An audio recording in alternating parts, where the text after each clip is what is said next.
I've never seen him in this kind of role, and the stuff he says and does. That movie had me laughing, going, what the, multiple times, and like looking at my husband like, did they just say that? But the thing I wanted to talk about is the fetishization of Black women. That is where this movie really got me. Hi. Oh my God. Hi. It's been so long. How are you doing? My name is Maisha, aka Mai, and I've been MIA because I went to school. I went back to school. I am trying to balance my career and going back to school, and it's been a challenge. It's time for me to come back to my channel and talk about this movie. I thought the movie that was going to bring me back to my channel was Weapons. Still have so much to talk about that because of the blood magic and stuff like that. Oh, so much to talk about that. Instead, One Battle After Another is the movie of choice to bring me back to my channel. Now, I'm a little rusty. I did a little bullet points here just to make sure, because your girl can ramble. I got a big mouth. That used to be my tagline, that, you know, I'm a random person on the internet with a YouTube channel, big mouth. But I got my bullet points because I really want to talk about this. I saw this movie on Tuesday. It is now Friday afternoon as I'm recording this, and it has not left my brain cells, okay? This had brought up a bunch of things that I've experienced, witnessed, seen, heard in my life. I've been watching some reviews, and honestly, a lot of folks are kind of tiptoeing around certain things in this movie that I'm like, are we not going to talk about it? I'll talk about it. I get it, because the topics and themes in this movie is a bit messy, is a bit much. You got immigration, you got Hail Saint Nick, you got interracial relationships, you got radical groups, activism, protests. You have so many things in this, and I get it, that this all stuff that we are all experiencing today, living, seeing, witnessing, all that stuff. But it makes people nervous to talk about it, honestly. And normally, I'm not one to get into politics. I'm not one to get into addition and gossip. I'm not that kind of person. But I could not leave this movie alone, or the movie wouldn't leave me alone. It really got into my inner workings, if you will. Reviews that I've witnessed is that, you know, it's political satire. And it very much is. It is. But it's also wild, and it's funny. And there's so many other things happening in this movie. I'm going to do my best to have minor to little spoilers. I will not give you the whole plate. I just want to give you a little nibble about what the story is about, because I rewatched the trailer before recording this, and I'm like, yo, it's the movie, but they left elements out of that trailer that I think it would be good for some people to know. It is about fetishization of Black women. I want to do a quick disclaimer. I am not talking about the political part at all. I'm not talking about if this is extreme left, if this is extreme right. I do not want to talk about that. There's enough channels and enough news talking about that. That's not what brings me here today. That is not this conversation. And also another disclaimer, this is my perspective, okay? This is me doing a commentary on some topics in a movie that I was shocked to see out there on the big screen said out loud. And I thought it was really fascinating, interesting. So let's get back to the point. This is a movie review. Nothing else. Can we agree on that? Can we just, okay, thank you. One Battle After Another is about Leonardo DiCaprio's character and Tiana Taylor's character being part of this activist group called the French 75, right? They break into the immigration camp that Sean Penn's character is running, and to free people. There's like, the first act is basically a bunch of that kind of stuff. I did almost curse. A bunch of that kind of stuff. And then during the first act, you know, Tiana Taylor's character, she's in a relationship with Leonardo DiCaprio's character, and she has a small tryst with Sean Penn's character. She gets pregnant. Who's the father? You know what? Doesn't matter.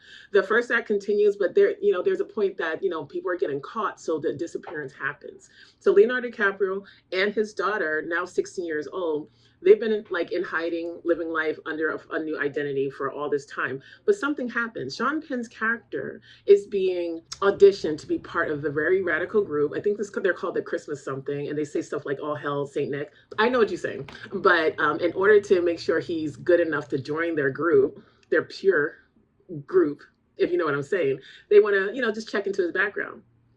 Now, Sean Penn, his character has moved on from this, you know, the one that got away kind of thing.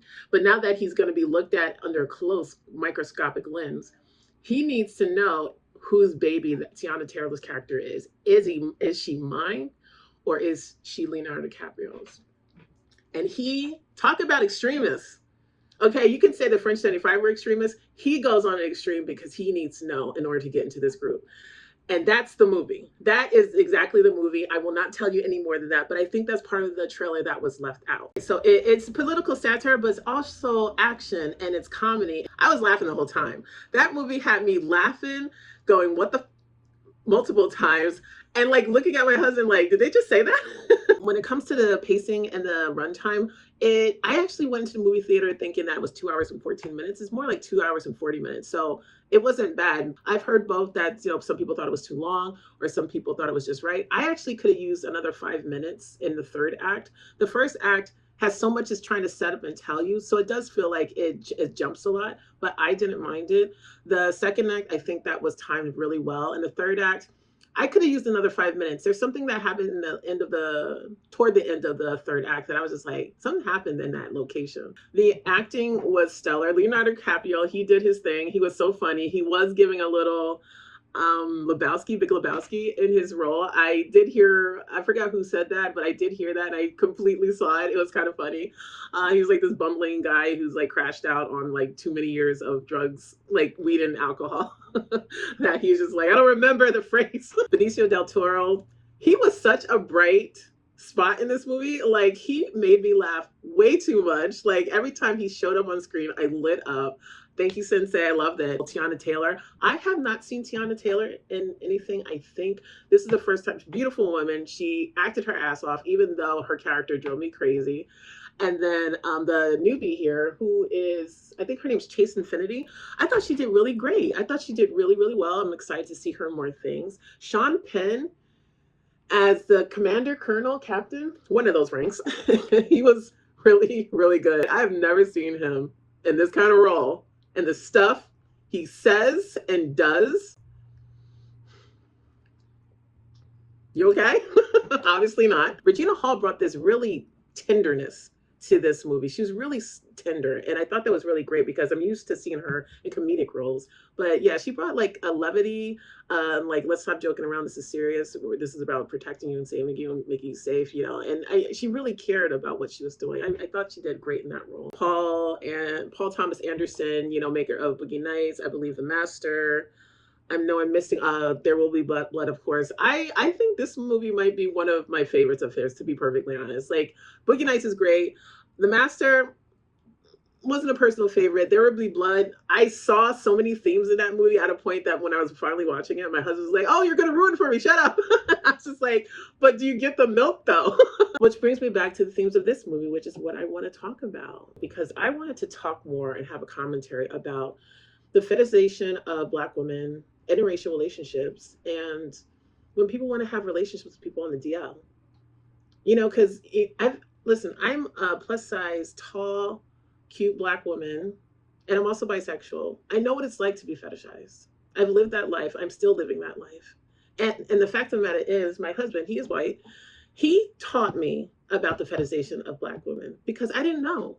I was so naive. It was so like, what just happened there when certain interactions happened out in public that I saw, heard, or happened when I wasn't watching, that he had to teach me. He had to protect me. He had to be like, babe, over here. Let's go over here. Nope, not that guy's doing too much. I'm like, what's he doing? Don't worry about it. Let's go this way. Because listen, I was watching this, and as much as I was enjoying myself and having fun, I don't want to say it triggered me like in a negative way, but it really called me into real world parallels that I've experienced and how men have treated my husband with thumbs up, pats on the back, or gross comments. How, you know, Black men, when they see us together, have been like looking at me or like, what happened here? So just to put that out there, it's not a race thing. It's a person thing. It's an attraction thing. It's a character thing. It's a love thing. And part of that is being in relationships with people over the years that there's a certain aspect when it comes to who you date that you're going to have to recognize and deal with. And the funny thing about it is I was not taught this growing up. I did not see this growing up.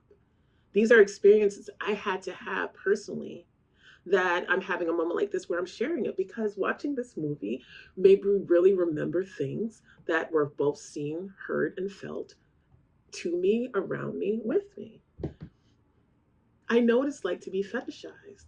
And it was crazy to see that on the big screen, not in the trailer, but on the big screen, like, oh, he's going there? Okay, let's go. Like, we want to talk about it? Let's go. That people are just really making it about the politics. And I'm just like, but are you not seeing what's really happening here? This is why this film hit differently for me, because I have had those moments of you know, being someone's love interest because I'm a thick girl, because I'm black, because when I was in a relationship with a woman. Do you know how many times men wanted to watch or join? I got that a lot. People really be saying shit that they think it's okay to say out loud. Quick story time. This happened maybe 2 years ago.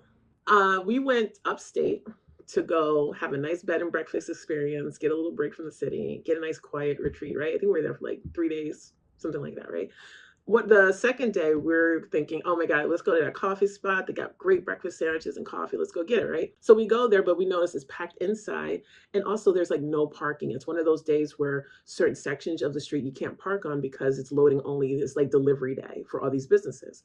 So he's like, bet I'll go in, I'll get our order in, and then I'll like bring out the coffee when it's ready, and I'll bring out the breakfast sandwiches when it's ready. And I'm like, good. I'll just keep circling until we got everything. We'll go back to the bed and breakfast, put the fireplace on, have a nice breakfast, right? So we pull up to where the loading area is where you can park. There's this white guy is out there waiting to make sure no one parks there. So, we pull up. He's like, oh, you can't park here. We're like, I'm just dropping off, or I'm driving away. He's like, okay, cool. So I drive away. I come around, and I come around exactly as he's like standing there with the coffee. He's like, oh, that worked out perfectly. So I roll down the window. He gives me the coffees. I put him in, and I drive off. And then the second time I come around, I don't notice him. I'm like right back at the same spot. The guy that waiting for the delivery vehicles is still there, but I go back to the same spot. Don't see him. So I circle around again, like those breakfast sandwiches have to be ready. Instead of being to the right of the place, he's all the way to the left. That's why I missed him the first time I came back around. So I'm like, oh, there you are. So I open the door. He's like, let's just go. I was like, oh, okay. What happened there? He's like, don't worry about it. Let's just go. I said, okay. So I drive us back. We have our nice breakfast. We have a great day. And then the next day, we have our moments where we get really philosophical. We talk about life, things that are going on in society, in our relationship, people around us, the future, and stuff like that. And I kind of remember what we were talking about. That's personal. I will not put that part in here. But that led to him saying something like, well, that's why, I had moved spots yesterday. I was like, yeah, what was that about? Why did you move locations? And then your vibe was kind of when you got in the car, but you were fine when we got back to the place. He's like, you remember that guy that was standing there? And I said, yeah. He said, I want to give you the coffees, and you drove off. He was like, hey, that your girl? And he said, that's my wife. And he's like, oh, it's good, it's good, it's good, it's good. Oh, black women are good in bed, right? They're the best at sex, right? And he's like, get them away from me. So what happened was after that, he went in, got the breakfast sandwiches, and changed locations because he did not want me to be in that guy's view, atmosphere, energy at all. He was like, nope. And he's like, let's go, let's go. That's one example of many that I've experienced about the fetishization of Black women. But so the one of the themes that really stood out to me in one battle after another was the way it was handled. It was the way it handled fetishization of Black women. The movie shows it in two ways: one man who's open about his love, and one man who wants to hide and suppress and snuff it out, if you will. When I saw those dynamics play out in this movie, I felt it, like on a visceral, personal level. I felt seen, but also a little unsettled. I don't want to put out too much of my business out there because this is all about the movie. But yeah, I think that it was very interesting to see this portrayed in a movie. And I think some people who are going to see this should know, because this might interest them or trigger them. It's not just about political satire, like left versus right. American born versus immigrant. It's not just about that.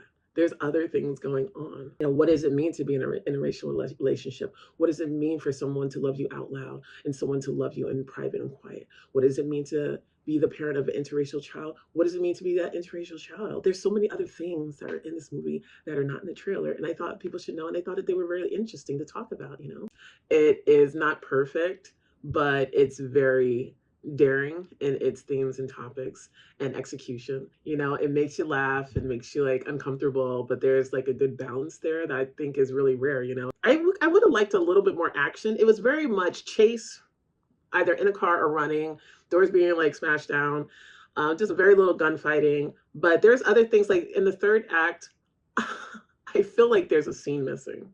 I feel like something happened in a certain location that I'm like, I guess that didn't make it in a movie. Maybe there's a director's cut, but there's something, I think there's a shootout or something, or there's like no fisticuffs kind of moment. So I feel like something is missing. But other than that, you know, like I said, it's not perfect, but it was really good. It was really entertaining. I enjoyed it very much. I'm definitely going to give this an A plus with a smiley face emoji. I definitely enjoyed this movie. I'm going to watch it again. I'm going to own it. I do think people should watch this. I highly recommend this movie. If you're triggered by any of these things, it's in here, but I think it's really interesting to watch. And but just know going in, because like I said, that trailer, I feel like it left something out that I just wanted to clue you in on with as little spoilers as possible. I hope I achieved that. So yeah, one battle after another made me laugh, it made me uncomfortable, and it made me think, it made me reflect, and that's kind of the point of movies like this that I don't get to see a lot. Like for me, this year wasn't a banner year. I am gonna make another video about things that I hit the eject button on this year and things I enjoyed. But I did want to talk about this movie because too many people are trying to box it into satire, political propaganda. But honestly, it's bigger than that. It's about love. It's about power. It's about when the right people have authority and power, when the wrong people have authority and power. And it's about how people hide or twist their desires because of fear, fate, pressure, how other people look at them, judgment, you know. And I think that's really interesting, you know. All right, so thank you for watching this. I hope I am able to condense this into something short and sweet and to the point.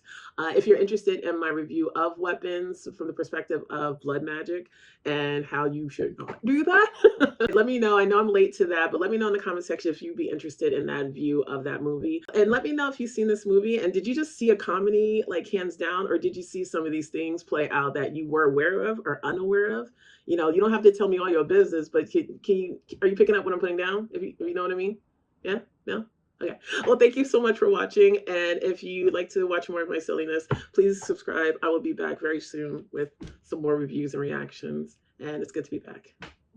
Farewell.